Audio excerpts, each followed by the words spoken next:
Hello, everyone, and welcome to our Govern Stage Strategy Review. Today, we'll be talking through our structure, our strategy, as well as some features that we've recently released and our upcoming roadmap. Presenting today with me, I have Derek, who's running our compliance team, Grant, who's running security policies, and Alana, who's running threat insights. And also in the scope of Govern, we have the Software Supply Chain Security Working Group, which helps to contribute supply chain security features throughout the entire scope of GitLab.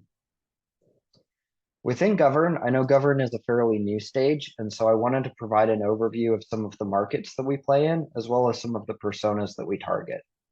So within Govern, we play predominantly in the application security testing market. This is the market that we really target directly. There are a couple other markets that we play in a little bit. One is GRC, which is governance, risk, and compliance. And we play in that market to some degree as far as it overlaps with DevSecOps. Some of the solutions in that space are really a broad, cross-cutting universal compliance solution. And that's not something that we're trying to become. Another market that we play in a little bit is the ASOC market. And we also partially play in that market. We provide a good overview of vulnerabilities in GitLab's platform. We don't yet do good correlation of vulnerabilities from multiple different sources, but we do consolidate them into one view. And so we do at least partially participate there. And then on the persona side, especially in Govern, we target a really wide variety of personas that are listed here. And there's a lot of overlap between all of those and their jobs to be done. One of the big ones is the compliance team. Another big one is the application security team. Those are probably the biggest two personas that we target. But we also develop features for development teams, legal teams, and infrastructure security teams as well. I see three themes that have emerged and that we've especially focused on in identifying some of the key areas that we need to improve on related to helping our customers adopt our security features. One of those is top-down security controls. Right now, we have a full set of capabilities at the project level, but organizations need to be able to manage everything, not just at the project level, but at the subgroup, group, and even organizational level. This is important because security teams tend to be one-to-many in most organizations. You have one security team, and you have lots and lots and lots of different development teams and projects and groups. And so those security teams need a way to enforce those things centrally so that it scales well and so they can manage those uniformly across all of their projects. The next theme is no compromises with compliance. This means that we really need to tighten things down and close out all the ways that users can get around security scanning and compliance controls that are in the product today. We need to be able to give our customers the confidence that they're able to turn on GitLab and use it and know that when they enforce a control or turn on a control that it's going to be applied strictly across the board without any way to circumvent that. And then the last one is coordinating security across GitLab. This comes back to that integration point that I was discussing earlier, but helping to integrate our workflows deeper into the broader DevSecOps lifecycle. So with that understanding of our basic strategy, we're going to be discussing some of our recent highlights of features that we've released, as well as some of our upcoming roadmap capabilities. So I'll be turning it over first to Alana to talk about some of the things we've released in Threat Insights recently. So we have been working on what it means to dismiss a vulnerability and iterating on the requirements for that. So if a finding is dismissed on a default branch, the findings won't appear in the MR widget. That can eliminate a lot of noise that users were seeing. But if a finding is dismissed on a branch, it is shown on the MR widget, but it does have a badge and a strike through. And then when it comes to dismissing a vulnerability, we found that users really wanted to have kind of more of a standard around why that vulnerability was dismissed. So in 15.11 for .com and shortly after for self-managed, users will be able to add a reason for why they dismissed a vulnerability on the vulnerability report. All right, next up we have some stuff about enforcing license compliance policies. Yep, I'll take over from here. I've got a couple of highlights from the security policies group that I'll speak to, and the first is enforcing compliance through license approval policies. And what we've seen is that legal and compliance teams have struggled with being able to translate their license approvals or license requirements into enforced policies in GitLab. So what you'll be able to do now is actually create a granular policy to control these policies directly in the software development lifecycle. So what you'll be able to do is require approval when licenses are identified in a scan that are explicitly denied by your policy, or alternatively, you can define a policy to require approval for any licenses that are not explicitly approved. These approvals can be defined for newly detected or pre-existing vulnerabilities. And then management of these policies ensures complete separation of duties. So only legal or compliance team members would have access to make changes here, and you can require two-person approval to track that you are getting 4 eyes across every change that's being made, that there's an audit trail to all changes. The next item I wanted to speak to is role-based scan result policy approvers. This is another recently added feature. With this, in addition to existing controls to be able to set approvers as individuals or at a group level, you can now actually set a role-based approval policy. And this may, for example, allow you to set a project maintainer as a required approver anytime a security or license policy violation is detected. And this will be especially useful when paired with future plans for compliance of security policies, which will enable enforcement of two-person approvals on all changes going into production. And I'll pass it back. I think this is going to Derek. Yeah, so one thing that we have recently released is the ability to manage compliance frameworks at the group level. So we introduced a new tab on the compliance report that gives you a list of all your projects and lists all the frameworks that have been applied to them. And so at this point, you can do a bulk change rather than going to each project individually and applying the compliance framework. So this makes it much faster, especially for users who have hundreds or thousands of projects that they need to go through. You can do that in bulk and apply it once for all of them. So you can add, change, or do whatever you need to those. All right, and then we'll go into the roadmap plans. As always, I need to say that we're talking about things that are upcoming. So it's important to use this information for informational purposes only. Please don't rely on this information for purchasing or planning purposes.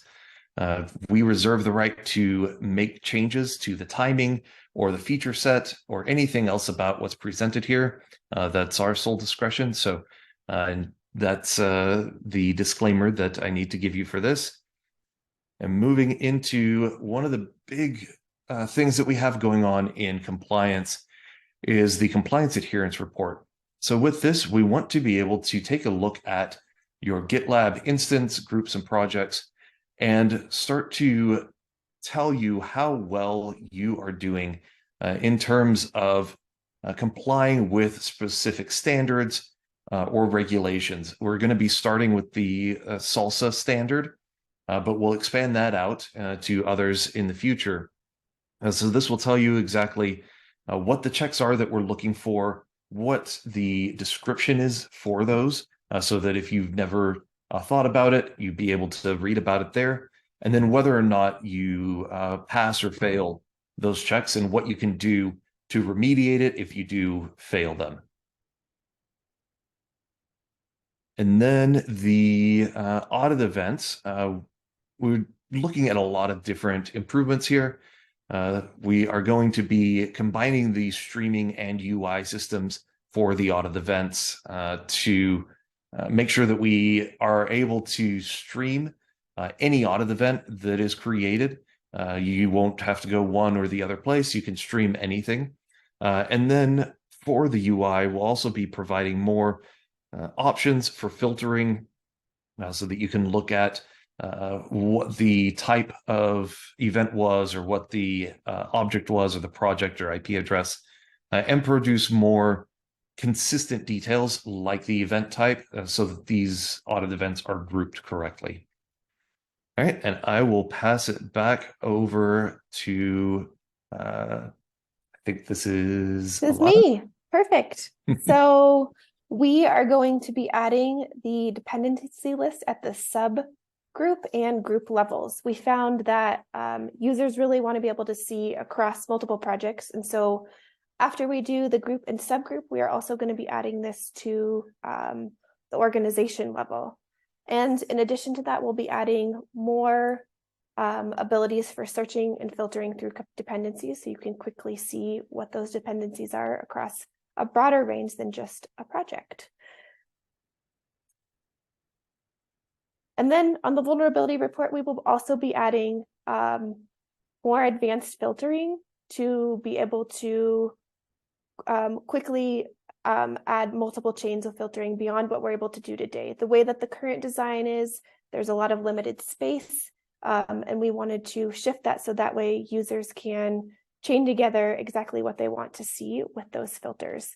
As the queries get more and more complex, we'll also be doing some work behind the scenes to make sure that they are still performant. All right. So Back to you. Great. Yeah, so as you can see, filtering is a common theme here. As we're looking at more granular security approval policies, we know that security professionals and compliance professionals are dealing with large volumes of vulnerabilities that they have to sift through today. And so we'll be adding additional filters that'll help you to narrow the focus on which vulnerabilities are actually actionable. So the first filter we'll be adding is around the age of the vulnerability. We'll also be adding filters to identify whether or not a false positive is detected, or if a fix is or is not available. And this will enable you to set rules to address fixes with a certain SLA based on severity, as well as filter out false positives or vulnerabilities for dependencies that don't currently have a fix available, which can greatly reduce the noise for your team. And we'll move to the next one, which is compliance merge request approval policies. And while we know that security and compliance policies today encourage the right behavior and start to enforce the right behavior to prevent vulnerabilities from reaching, impacting business operations, it's also critical that we can guarantee and trust and that these policies can be upheld to scrutiny when it comes to compliance of the policies themselves. So with this update, you'll be able to create a policy that actually ensures enforcement across all merge requests, and this will prevent renaming or circumvention through renaming branches, unprotecting branches, or force pushing changes. And this will also allow you to enforce two-person approval on all MRs and ensure that the approver is not also the author or someone who has made a commit or change to that MR. And this aligns with requirements in some very common compliance frameworks, but also provides the maximum protection against attack vectors like lateral movement attacks. And the last one I wanted to point out on my end, and maybe the one I'm maybe the most excited about actually, is the unified solution for enforcing scan execution. And we know that customers today are really challenged when they're trying to determine when to use compliance pipelines or when to use security policies. There are pros and cons and advantages and limitations in both cases. Fortunately, we are planning to bring the power of compliance pipelines into security policies for a more unified experience. Policies will be able to be linked up to your compliance frameworks, making it easier to conceptualize which rules you're applying across which projects. This will also give you the flexibility to apply compliance framework labels across multiple projects and start to reuse policies where they overlap, while also getting that precision to target the right policies with the necessary requirements. And additionally, as you do define these policies, you'll be able to define custom YAML to enforce any custom requirements as you've done in compliance policies within a security policy. So this could be pointing out to a third-party tool or allow you to define quality gates and do additional things that you might not be able to do out of the box in security policies today.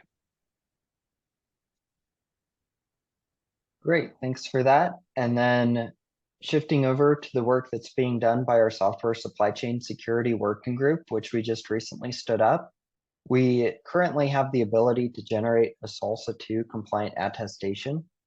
For those of you who may be unfamiliar with what an attestation is or why it's important, this is a document that gets generated alongside a build artifact as part of your CI pipeline. And it contains a list of all of the inputs, ideally, as well as information about the output of that build job. So any input parameters, it contains information about the architecture of the runner, which runner was used, which commit SHA of the Git repo was pulled, what the entry commands were. And then it also contains like a SHA and identification for the final build artifact that's produced. And that, in theory, would allow you to take that attestation and go reproduce that build bit for bit on a separate machine. So you could pull that same commit SHA and give it the same entry point instructions, and you should produce an artifact that has, you know, a bit for bit identical replica of the one that was produced on the original runner. If you were to do that, that would help give you a high degree of confidence in the security of that file to know that no malware was injected or that it hadn't been tampered with in any way during the build process, because it's highly unlikely that two separate servers in isolation are going to be compromised or tamper with the build in an identical way. So we have that ability to produce an attestation currently. However, we're not signing it yet. So there's no guarantee that that attestation itself hasn't been modified or tampered with. So what we're working on the roadmap is to add the ability to sign that attestation automatically just inside of the GitLab runner. Users can sign artifacts on GitLab today. However, there's a lot of complexity around that. They have to maintain typically a key management system. They have to rotate their keys. They have to make sure that all the keys are transferred and passed in securely. And it's highly complex and it's error prone. And so what we're working to do is generate a short-lived key automatically that will only last like 10 minutes. That will eliminate the need to rotate your keys or to store them in any way. And then we're planning on using that key inside of the GitLab runner itself to sign that attestation so that that happens by default without any additional configuration on the part of the end user. It's a very ambitious goal and we're just starting into it, but that's our vision and that's where we're headed for that area. So just to summarize up, we have a lot of really big things coming out, everything from adding like group and subgroup level dependency list to more unified auditing that help with our top-down security theme. We have features around compliance adherence report, as well as enforcement of compliance level policies against merge requests that focus on our no compromises for compliance theme. And then throughout, we have plans to integrate more tightly into the DevSecOps lifecycle and make sure that we're continuing to shift security left. We look forward to hearing any questions or comments that you may have about this in the live Q&A. Thanks for your time today.